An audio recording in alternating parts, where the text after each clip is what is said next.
নিটৰ স্বপ্নভংগ দেশৰ লাখ লাখ ছাত্ৰ-ছাত্ৰীৰ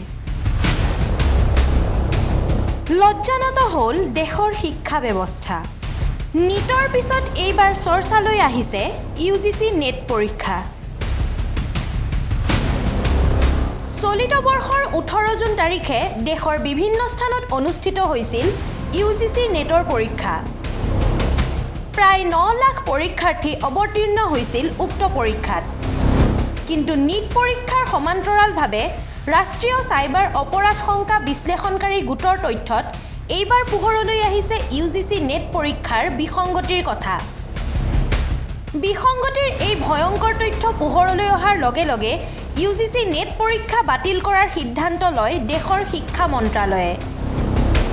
শিক্ষা মন্ত্ৰালয়ৰ এই সিদ্ধান্তৰ পিছতেই এতিয়া বিপাঙত পৰিছে পৰীক্ষাত অৱতীৰ্ণ হোৱা পৰীক্ষাৰ্থীসকল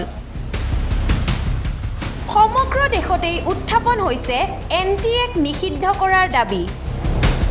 বাৰে বাৰে ছাত্ৰ-ছাত্ৰীৰ শৈক্ষিক জীৱনক লৈ হেতালি খেলা কাৰ্যত স্তম্ভিত হৈ পৰিছে দেশৰ সচেতন মহল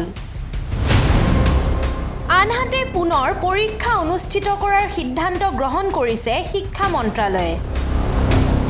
পৰৱৰ্তী সময়ত নতুনকৈ পৰীক্ষাৰ সূচী ঘোষণা কৰা হ'ব বুলি জানিব পৰা গৈছে ইফালে পৰীক্ষা বাতিলৰ সিদ্ধান্ত গ্ৰহণৰ পিছতেই সমগ্ৰ ঘটনাক গৰিহণা দিয়ে আসুৰ সভাপতি উৎপল শৰ্মাই পৰীক্ষা বাতিলৰ সন্দৰ্ভত প্ৰধানমন্ত্ৰী মোদীক তীব্ৰ ভাষাৰে কটাক্ষ কৰি এক্সত নিজৰ প্ৰতিক্ৰিয়া ব্যক্ত কৰে কংগ্ৰেছৰ সভাপতি মল্লিকাৰ্জুন খৰ্গে